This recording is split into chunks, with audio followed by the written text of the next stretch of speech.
The Iliad of Homer, translated by Samuel Butler, Book 15. But when their flight had taken them past the trench and the set stakes, and many had fallen by the hands of the Danaans, the Trojans made a halt on reaching their chariots, routed and pale with fear.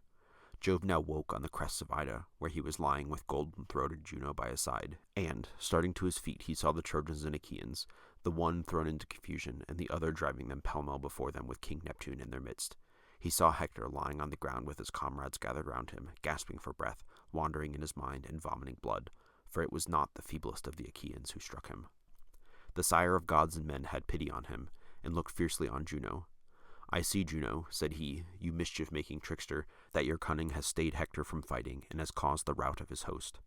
I am in half a mind to thrash you, in which case you will be the first to reap the fruits of your scurvy knavery. Do you not remember how once upon a time I had you hanged? I fastened 2 anvils to your feet, and bound your hands in a chain of gold which none might break, and hung you in mid-air among the clouds. All the gods in Olympus were in fury, but they could not reach you to set you free. When I caught any one of them, I gripped him and hurled him from the heavenly threshold, till he came fainting down to earth. Yet even this did not relieve my mind from the incessant anxiety which I felt about noble Hercules, whom you and Boreas had spitefully conveyed beyond the sea to Cos, after suborning the attempts. But I rescued him, and notwithstanding all his mighty labors, I brought him back again to Argos. I would remind you of this, that you may learn to leave off being so deceitful, and discover how much you are likely to gain by the embraces out of which you have come here to trick me." Juno trembled as he spoke, and said, "May heaven above and earth below be my witness, with the waters of the river Styx, and this is the most solemn oath that a blessed god can take. Nay, I swear also by your own almighty head and by our bridal bed, things over which I could never possibly perjure myself, that Neptune is not punishing Hector and the Trojans and helping the Achaeans through any doing of mine. It is all of his own mere motion, because he was sorry to see the Achaeans hard-pressed at their ships. If I were advising him, I should tell him to do as you bid him." The sire of gods and men smiled and answered, "If you, Juno, were always to support me when we sit in the council of the gods, Neptune, like it or no, would soon come round to your way and my way of thinking. If, then, you are speaking the truth and mean what you say, go among the rank and file of the gods, and tell Iris and Apollo, lord of the bow, that I want them. Iris, that she may go to the Achaean host and tell Neptune to leave off fighting and go home, and Apollo, that he may send Hector again into battle, and give him fresh strength, and he will thus forget his present sufferings, and drive the Achaeans back in confusion till they fall among the ships of Achilles, son of Peleus. Achilles will then send his comrade Patroclus into battle, and Hector will kill him in front of Ilius, after he has slain many warriors, and among them mine own noble son Sarpedon. Achilles will kill Hector to avenge Patroclus, and from that time I will bring it about that the Achaeans shall persistently drive the Trojans back till they fulfill the counsel of Minerva and take Ilius. But I will not stay my anger, nor permit any god to help the Danaans till I have accomplished the desire of the son of Peleus, according to the promise I made by bowing my head on the day when Thetis touched my knees and besought me to give him honor." Juno heeded his words, and went from the heights of Ida to great Olympus, swift as the thought of one whose fancy carries him over vast continents, and he says to himself, "Now I will be here, or there," and he would have all manner of things. Even so swiftly did Juno wing her way till she came to high Olympus, and went in among the gods who were gathered in the house of Jove. When they saw her, they all of them came up to her, and held out their cups to her by way of greeting. She let the others be, but took the cup offered her by lovely Themis, who was first to come running up to her. "Juno," said she, "why are you here, and you seem troubled? Has your husband, the son of Saturn, been frightening you?" And Juno answered, "Themis, do not ask me about it. You know what a proud and cruel disposition my husband has. Lead the gods to table, where you and all the immortals can hear the wicked designs which he has avowed. Many a one, mortal and immortal, will be angered by them, however peaceably he may be feasting now." On this, Juno sat down, and the gods were troubled throughout the house of Jove. Laughter sat on her lips, but her brow was furrowed with care, and she spoke up in a rage. "Fools that we are," she cried, "to be thus madly angry with Jove. We keep on wanting to go up to him and stay him by force or by persuasion, but he sits aloof and cares for nobody, for he knows that he is much stronger than any of the immortals. Make the best, therefore, of whatever ills he may choose to send to each of you. Mars, I take it, has had a taste of them already, for his son Ascalaphus has fallen in battle, the man of whom all the others he loved most dearly, and whose father he owns himself to be." When he heard this, Mars smote his 2 sturdy thighs with the flat of his hands, and said in anger, "Do not blame me, you gods that dwell in heaven, if I go to the ships of the Achaeans and avenge the death of my son, even though it end in my being struck by Jove's lightning and lying in blood and dust among the corpses." As he spoke, he gave orders to yoke his horses Panic and Rout, while he put on his armor. On this, Jove would have been roused to still more fierce and implacable enmity against the other immortals, had not Minerva, alarmed for the safety of the gods, sprung from her seat and hurried outside. She tore the helmet from his head and the shield from his shoulders, and she took the bronze spear from his strong hand and set it on one side. Then she said to Mars, "Madman, you are undone. You have ears that hear not, or you have lost all judgment and understanding. Have you not heard what Juno has said on coming straight from the presence of Olympian Jove? Do you wish to go through all kinds of suffering before you are brought back to sick and sorry to Olympus, after having caused infinite mischief to all us others? Jove would instantly leave the Trojans and Achaeans to themselves. He would come to Olympus to punish us, and would grip us up one after another, guilty or not guilty. Therefore lay aside your anger for the death of your son.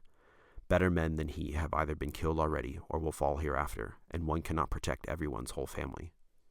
With these words, she took Mars back to his seat. Meanwhile, Juno called Apollo outside with Iris, the messenger of the gods.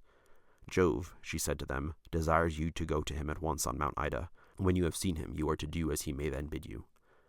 Thereon Juno left them and resumed her seat inside, while Iris and Apollo made all haste on their way. When they reached many-fountained Ida, mother of wild beasts, they found Jove seated on topmost Gargarus, with a fragrant cloud encircling his head as with a diadem. They stood before his presence, and he was pleased with them for having been so quick in obeying the orders his wife had given them. He spoke to Iris first. "Go," said he, "fleet Iris, tell King Neptune what I now bid you, and tell him true. Bid him leave off fighting, and either join the company of the gods or go down into the sea. If he takes no heed and disobeys me, let him consider well whether he is strong enough to hold his own against me if I attack him. I am older and much stronger than he is, yet he is not afraid to set himself up as on a level with myself, of whom all the other gods stand in awe." Iris, fleet of the wind, obeyed him, and as the cold hail or snowflakes that fly from the clouds before the blast of Boreas, even so did she wing her way till she came up close to the great shaker of the earth. Then she said, "I have come, O dark-haired king that holds the world in his embrace, to bring you a message from Jove. He bids you leave off fighting, and either join the company of gods or go down to the sea. If, however, you take no heed and disobey him, he says he will come down here and fight you. He would have you keep out of his reach, for he is older and much stronger than you are, and yet you are not afraid to set yourself up as on a level with himself, of whom all the other gods stand in awe." Neptune was very angry and said, "Great heavens, strong as Jove may be, he has said more than he can do if he has threatened violence against me, who am of like honor with himself. We were 3 brothers whom Rhea bore to Saturn, Jove, myself, and Hades, who rules the world below. Heaven and earth were divided into 3 parts, and each of us was to have an equal share. When we cast lots, it fell to me to have my dwelling in the sea forevermore. Hades took the darkness of the realms under the earth, while air and sky and clouds were the portion that fell to Jove. But earth and great Olympus were the common property of all. Therefore, I will not walk as Jove would have me. For all his strength, let him keep his own 3rd chair and be contented without threatening to lay hands upon me as though I were nobody. Let him keep his bragging talk for his own sons and daughters, who must perforce obey him." Iris, fleet as the wind, then answered, "Am I really, Neptune, to take this daring and unyielding message to Jove, or will you reconsider your answer? Sensible people are open to argument, and you know that the Erinyes always range themselves on the side of the older person." Neptune answered, "Goddess Iris, your words have been spoken in season.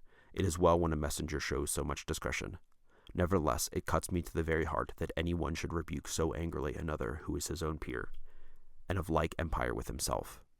Now, however, I will give way in spite of my displeasure. Furthermore, let me tell you, I mean what I say. If contrary to the desire of myself, Minerva, driver of the spoil, Juno, Mercury, and King Vulcan, Jove spares steep Ilias, and will not let the Achaeans have the great triumph of sacking it, let him understand that he will incur our implacable resentment." Neptune now left the field to go down under the sea, and sorely did the Achaeans miss him. Then Jove said to Apollo, "Go, dear Phoebus, to Hector, for Neptune, who holds the earth in his embrace, has now gone down under the sea to avoid the severity of my displeasure. Had he not done so, the gods who are below with Saturn could have come to hear the fight between us.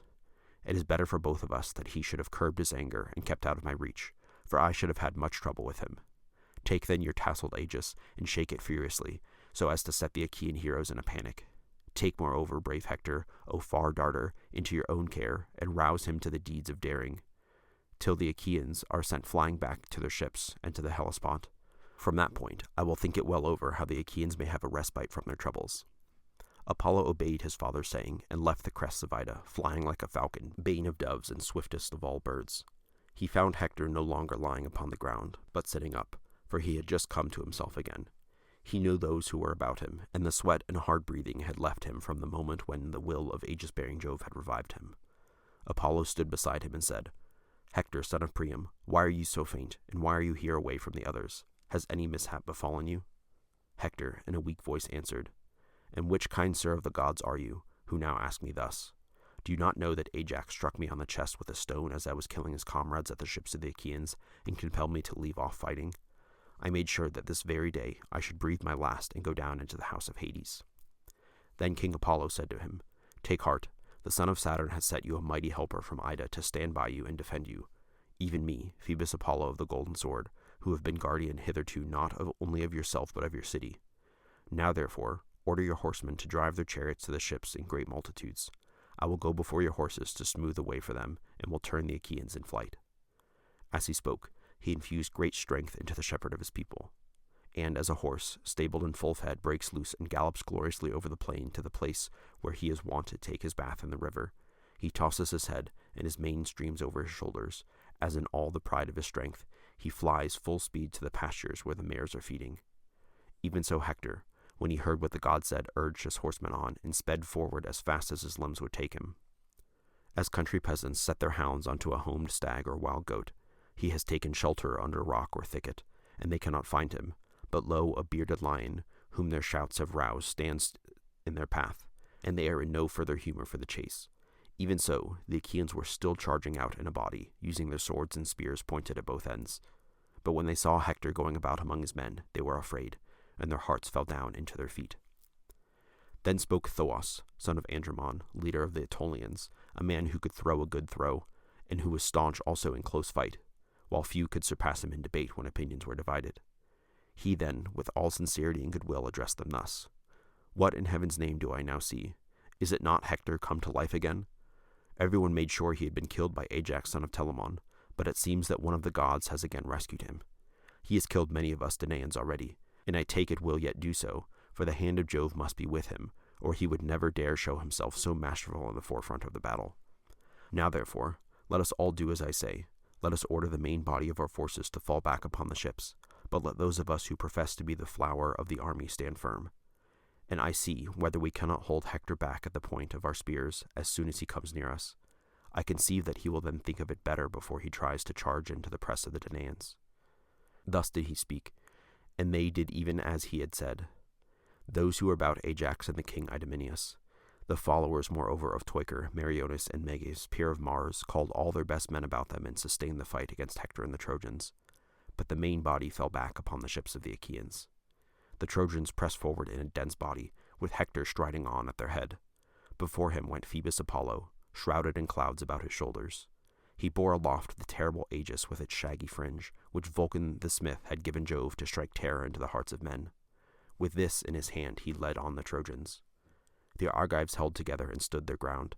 The cry of battle rose high from either side, and the arrows flew from the bowstrings.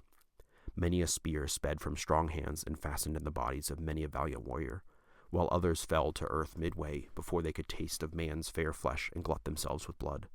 So long as Phoebus Apollo held his aegis quietly and without shaking it, the weapons on either side took effect, and the people fell. But when he shook it straight in the face of the Danaans and raised his mighty battle cry, their hearts fainted within them, and they forgot their former prowess. As when two wild beasts spring on the dead of night on a herd of cattle or a large flock of sheep, when the herdsman is not there, even so were the Danaans struck helpless, for Apollo filled them with panic and gave victory to Hector and the Trojans. The fight then became more scattered, and they killed one another where they best could. Hector killed Stichius and Archesilaus, the one leader of the Boeotians, and the other friend and comrade of Menestheus. Aeneas killed Medon and Iasus. The first was a bastard son to Oileus and brother to Ajax, but he lived in Phylacea, away from his own country, for he had killed a man, a kinsman of his stepmother Areopas, whom Oileus had married. Iasus had become leader of the Athenians, and was son of Sphelus, the son of Bucalus. Polydamas killed Mecestius and Polites Echius in the front of the battle, while Agenor slew Clonius. Paris struck Deiochus from behind in the lower part of the shoulder as he was flying among the foremost, and the point of the spear went clean through him. While they were spoiling these heroes of their armor, the Achaeans were flying pell-mell to the trench and the set stakes, and were forced back within their wall.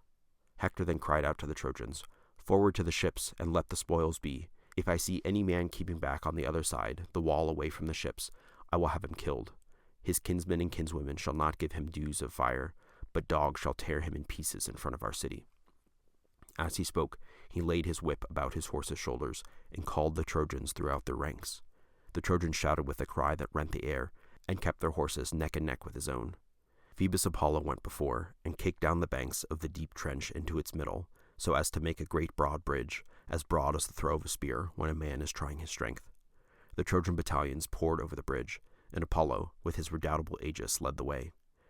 He kicked down the wall of the Achaeans as easily as a child who, playing on the seashore, has built a house of sand, and then kicks it down again and destroys it. Even so did you, O Apollo, shed toil and trouble upon the Argives, filling them with panic and confusion. Thus then were the Achaeans hemmed in at their ships, calling out to one another and raising their hands with loud cries, every man to heaven. Nestor of Gerene, tower and strength of the Achaeans, lifted up his hands to the starry firmament of heaven, and prayed more fervently than any of them. "Father Jove," said he, "if any one in wheat-growing Argos burned you fat thigh bones of sheep or heifer, and prayed that he might return safely home, whereon you bowed your head to him in assent, bear it in mind now, and suffer not the Trojans to triumph thus over the Achaeans." All counseling Jove thundered loudly in answer to the prayers of the aged son of Neleus. When they heard Jove thunder, they flung themselves yet more fiercely on the Achaeans, as a wave breaking over the bulwarks of a ship when the sea runs high before a gale, for it is the force of wind that makes the wave so great. Even so did the Trojans spring over the wall with a shout and drive their chariots onwards. The two sides fought with their double-pointed spears in hand-to-hand encounter, the Trojans from their chariots, and the Achaeans climbing up into their ships and wielding the long pikes that were lying on the decks ready for use in a sea fight, jointed and shod with bronze. Now Patroclus, so long as the Achaeans and Trojans were fighting about the wall, but were not yet within it, at the ships, remained sitting in the tents of good Eurypylus, entertaining him with his conversation about spreading herbs over his wound to ease the pain. When, however, he saw the Trojans swarming through the breach in the wall, while the Achaeans were clamoring and struck with panic, he cried aloud and smote his two thighs with the flat of his hands. "Eurypylus," said he in dismay, "I know that you want me badly, but I cannot stay with you any longer, for there is hard fighting going on. A servant shall take care of you now, for I must make all speed to Achilles and induce him to fight if I can. Who knows but with heaven's help I may persuade him? A man does well listen to the advice of a friend." When he had thus spoken, he went away. The Achaeans stood firm and resisted the attack of the Trojans. Yet, though these were few in number, they could not drive them back from the ships, neither could the Trojans break the Achaean ranks and make their way in among the tents and ships. As a carpenter's line gives a true edge to a piece of ship's timber in the hands of some skilled workman whom Minerva has instructed in all kinds of useful arts, even so level was the issue of fight between the two sides, as they fought, some round one and some round another. Hector made straight for Ajax, and the two fought fiercely about the same ship. Hector could not force Ajax back and fire the ship, nor yet could Ajax drive Hector from the spot to which heaven had brought him. Then Ajax struck Caletor, son of Clytius, in the chest with a spear, as he was bringing fire toward the ship. He fell heavily to the ground, and the torch dropped from his hands. When Hector saw his cousin fallen in front of the ship, he shouted to the Trojans and Lycians, saying, "Trojans, Lycians, and Dardanians, good and close fight, bate not a jot, but rescue the son of Clytius, lest the Achaeans strip him of his armor, now that he has fallen." He then aimed a spear at Ajax, and missed him, but he hit Lycophon, a follower of Ajax, who came from Cythera, but was living with Ajax inasmuch as he had killed a man among the Cytherians. Hector's spear struck him on the head below the ear, and fell headlong from the ship's prow onto the ground with no life left in him. Ajax shook with rage and said to his brother, "Twycer, my good fellow, our trusty comrade, the son of Mastor, has fallen. He came to live with us from Cythera, and whom we honored as much as our own parents. Hector has just killed him. Fetch your deadly arrows at once, and the bow which Phoebus Apollo gave you." Twycer heard him, and hastened towards him with his bow and quiver in hands. Forthwith he showered his arrows on the Trojans, and hit Clytius, the son of Pisenor, comrade of Polydamas, the noble son of Panthus, with the reins in his hands, as he was attending to his horses. He was in the middle of the very thickest part of the fight, doing good service to Hector and the Trojans. But evil had now come upon him, and not one of those who were fain to do so could avert it, for the arrow struck him on the back of the neck. He fell from his chariot, and his horses shook the empty car as they swerved aside. King Polydamas saw what had happened, and was the first to come up to the horses. He gave them in charge to Astynous, son of Proteon, and ordered him to look on, and to keep the horses near at hand. He then went back and took his place in the front ranks. Teucer then aimed another arrow at Hector, and there would have been no more fighting at the ships if he had hit him and killed him then and there. Jove, however, who kept watch over Hector, had his eyes on Teucer and deprived him of his triumph, by breaking his bowstring for him, just as he was drawing it about to take aim. On this, the arrow went astray, and the bow fell from his hands. Teucer shook with anger and said to his brother, "Alas, see how heaven thwart us in all we do. It has broken my bowstring, and snatched the bow from my hand, though I strung it in the self-same morning, that might serve me for many an arrow." Ajax, son of Telamon, answered, "My good fellow, let your bow and your arrows be, for Jove has made them useless in order to spite the Danaans. Take your spear, lay your shield upon your shoulder, and both fight the Trojans yourself, and urge others to do so. They may be successful for the moment, but if we fight as we ought, they will find a hard matter to take the ships." Teucer then took his bow and put it by his tent. He hung a shield 4 hides thick about his shoulders, and on his comely head he set his helmet well wrought with a crest of horsehair that nodded menacingly above it. He grasped his redoubtable bronze-shod spear, and forthwith he was by the side of Ajax. When Hector saw that Teucer's bow was of no more use to him, he shouted out to the Trojans and Lycians, "Trojans, Lycians, and Dardanians, good in close fight, be men, my friends, and show your mettle here at the ships, for I see the weapon of one of their chieftains made useless by the hands of Jove. It is easy to see when Jove is helping people and means to help them still further, or again when he is bringing them down and will do nothing for them. He is now on our side, and is going against the Argives. Therefore swarm round the ships and fight. If any of you is struck by spear or sword and loses his life, let him die. He dies with honor who dies fighting for his country. And he will leave his wife and children safe behind him, with his house and allotment unplundered, if only the Achaeans can be driven back to their own land, they and their ships." With these words, he put heart and soul into them all. Ajax, on the other side, exhorted his comrades, saying, "Shame on you, Argives, we are now utterly undone, unless we can save ourselves by driving the enemy from our ships. Do you think, if Hector takes them, that you will be able to get home by land? Can you not hear him cheering on his whole host to fire our fleet, and bidding them remember that they are not at a dance but in battle? Our only course is to fight them with might and main. We had better chance it, life or death, once for all, than fight along without issue hemmed in at our ships by worse men than ourselves." With these words, he put life and soul into them all. Hector then killed Schedius, son of Perimedes, leader of the Phocians, and Ajax killed Laodamas, captain of foot soldiers and son of Antenor. Polydamas killed Otus, son of Chelene, a comrade of the son of Phyleus, and chief of the proud Epians. When Meges saw him, he sprang upon him, but Polydamas crouched down and missed him, for Apollo would not suffer the son of Panthus to fall in battle. But the spear hit Croesmus in the middle of his chest, whereon he fell heavily to the ground, and Meges stripped him of his armor. At that moment the valiant soldier Dolops, son of Lampus, sprang upon him. Lampus was son of Laudamon, and noted for his valor, while his son Dolops was versed in all the ways of war. He then struck the middle of the son of Phyleus' shield with his spear, setting on him at close quarters. But his good corslet made with plates of metal saved him. Phyleus had brought it from Ephyra in the river Selleis, where his host, King Euphetes, had given it him to wear in battle and protect him. It now served to save the life of his son. Then Meges struck the topmost crest in Dolops' bronze helmet with his spear, and tore away its plume of horsehair, so that all, newly dyed with scarlet as it was, tumbled down into the dust. While he was still fighting and confident of victory, Menelaus came up to help Meges, and got by the side of Dolops unperceived. He then speared him in the shoulder from behind, and the point, driven so furiously, went through into his chest, whereon he fell headlong. Then the two made towards him to strip him of his armor, but Hector called on all his brothers for help, and he especially upbraided brave Melanippus, son of Hicetaon, who erewhile used to pasture in his herds of cattle in Percote before the war broke out. But when the ships of the Danaans came, he went back to Ilias, where he was eminent among the Trojans, and lived near Priam, who treated him as one of his own sons. Hector now rebuked him and said, "Why, Melanippus, are we thus remiss? Do you take no note of death of your kinsmen, and do you not see how they are trying to take Dolops' armor? Follow me.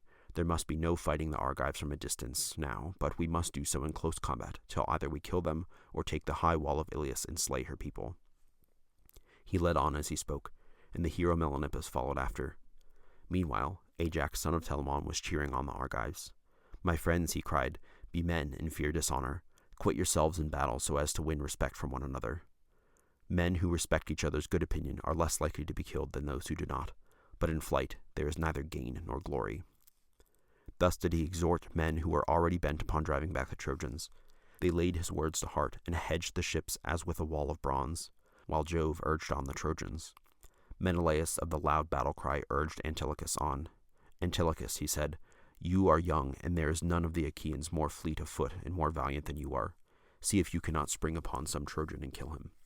He hurried away when he had thus spurred Antilochus, who at once darted out from the front ranks and aimed a spear, after looking carefully round him. The Trojans fell back as he threw, and the dart did not speed from his hand without effort, for it struck Melanippus, the proud son of Hicatian, in the breast by the nipple as he was coming forward, and his armor rang rattling round him as he fell heavily to the ground. Antilochus sprang upon him as a dog springs on a fawn which a hunter has hit as it was breaking away from its covert, and killed it. Even so, O Melanippus, did stalwart Antilochus spring upon you to strip you of your armor. But noble Hector marked him, and came running up to him through the thick of battle. Antilochus, brave soldier though he was, would not stay to face him, but fled like some savage creature which knows it had done wrong, and flies when it has killed a dog or man who is herding his cattle, before a body of men can be gathered to attack it. Even so did the son of Nestor fly, and the Trojans and Hector, with a cry that rent the air, showered their weapons after him. Nor did he turn round and stay his flight till he had reached his comrades. The Trojans, fierce as lions, were still rushing on towards the ships in fulfillment of the behests of Jove, who kept spurring them on to new deeds of daring, while he deadened the courage of the Argives and defeated them by encouraging the Trojans. For he meant giving glory to Hector the son of Priam, letting him throw fire upon the ships till he had fulfilled the unrighteous prayer that Thetis had made him. Jove, therefore, bided his time till all should see the glare of the blazing ship. From that honor he was about to order that the Trojans should be driven back from the ships to vouchsafe glory to the Achaeans. With this purpose he inspired Hector son of Priam, who was eager enough already to assail the ships. His fury was as that of Mars, or as when a fire is raging in the glades of some dense forest upon the mountains. He foamed at the mouth, his eyes glared under his terrible eyebrows, and his helmet quivered on his temples, by reason of the fury which he fought. Jove from heaven was with him, and though he was but one against many, vouchsafed him victory and glory, for he was doomed to an early death. And already Pallas Minerva was hurrying on the hour of his destruction at the hands of the son of Peleus. Now, however, he kept trying to break the ranks of the enemies wherever he could see them thickest, and in the goodliest armor. But do what he might, he could not break through them, for they stood as a tower foursquare, or as some high cliff rising from the grey sea that braves the anger of the gale. As of the waves that thunder up against it, he fell upon them like flames from fire from every quarter. As when a wave, raised mountain high by wind and storm, breaks over a ship and covers it deep in foam, the fierce winds roar against the mast, the hearts of the sailors fail them for fear, and they are saved by but a very little from destruction. Even so were the hearts of the Achaeans fainting within them. Or, as a savage lion attacking a herd of cows while they are feeding by thousands in the low-lying meadows by some wide-watered shore, the herdsman is at his wits' end how to protect his herd, and keeps going about now in the van, and now in the rear of his cattle, while the lion springs into the thick of them and fastens on a cow, so that they all tremble for fear. Even so were the Achaeans utterly panic-stricken by Hector and Father Jove. Nevertheless, Hector only killed Periphetes of Mycenae. He was son of Corpreus, who was wont to take the orders from King Eurystheus to mighty Hercules. But the son was a far better man than the father in every way. He was fleet of foot, a valiant warrior, and, in understanding, ranked among the foremost men of Mycenae. He it was who then afforded Hector a triumph, for as he was turning back, he stumbled against the rim of a shield which reached his feet, and served to keep the javelins off him. He tripped against this, and fell face upward, his helmet ringing loudly about his head as he did so. Hector saw him fall, and ran up to him. He then thrust a spear into his chest, and killed him close to his own comrades. These, for all their sorrow, could not help him, for they were themselves terribly afraid of Hector. They had now reached the ships, and the prows of those that had been drawn up first were on every side of them, but the Trojans came pouring after them. The Argives were driven back from the first row of ships, but they made stand by their tents without being broken up and scattered. Shame and fear restrained them. They kept shouting incessantly to one another, and Nestor of Gerene, tower of strength to the Achaeans, was loudest in imploring every man by his parents and beseeching him to stand firm. "Be men, my friends," he cried, "and respect one another's good opinion. Think, all of you, on your children, your wives, your property, and your parents, whether they be alive or dead. On their behalf, though they are not here, I implore you to stand firm and not turn in flight." With these words he put heart and soul into them all. Minerva lifted the thick veil of darkness from their eyes, and much light fell upon them, alike on the side of the ships and on that where the fight was raging.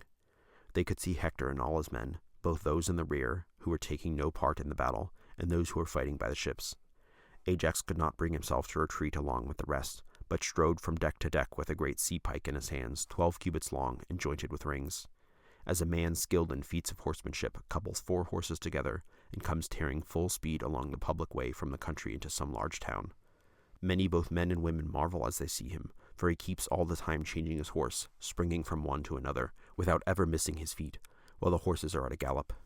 Even so did Ajax go striding from one ship's deck to another, and his voice went up into the heavens. He kept on shouting his orders to the Danaans and exhorting them to defend their ships and tents.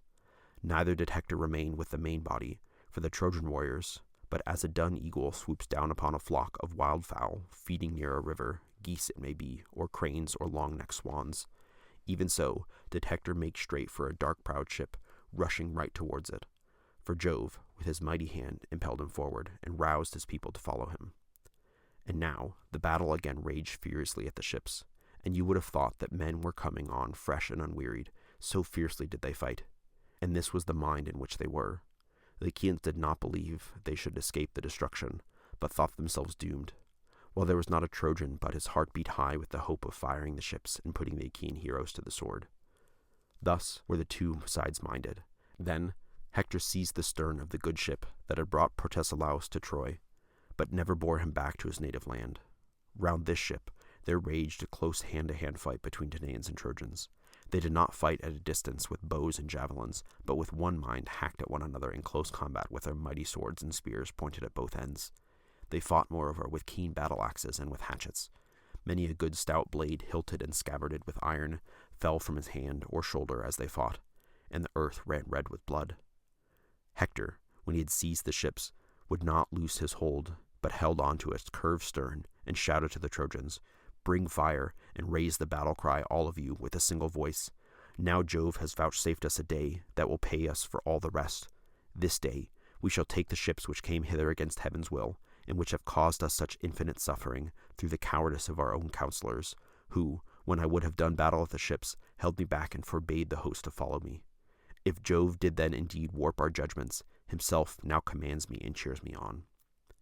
As he spoke thus, Trojans sprang yet more fiercely on the Achaeans, and Ajax no longer held his ground, for he was overcome by the darts that were flung at him, and made sure that he was doomed. Therefore he left the raised deck at the stern, and stepped back onto the 7-foot bench of the oarsmen. Here he stood on the lookout, and with his spear held back any Trojan whom he saw bringing fire to the ships. All the time he kept on shouting at the top of his voice and exhorting the Danaans. "My friends," he cried, "Danaan heroes, servants of Mars, be men, my friends, and fight with might and main. Can we hope to find helpers hereafter, or a wall to shield us more surely than the one we have? There is no strong city within reach, whence we may draw fresh forces to turn the scales in our favor. We are on the plain of the armed Trojans, with the sea behind us, and far from our own country. Our salvation is therefore in the might of our hands and in hard fighting." As he spoke, he wielded his spear with still greater fury, and when any Trojan made towards the ships with fire at Hector's bidding, he would be on the lookout for him, and drive at him with his long spear. 12 men did he thus kill in a hand-to-hand fight before the ships. If you've been listening and trying to figure out why the gods are so petty and the mortals are so angsty, my wife and I have a podcast called Winnow, a couple's close reading of the Iliad and Odyssey. We go book by book, breaking down main ideas, bringing new insights, and exploring all that Homer has to offer us even today. Find us on Apple Podcasts, Spotify, and YouTube.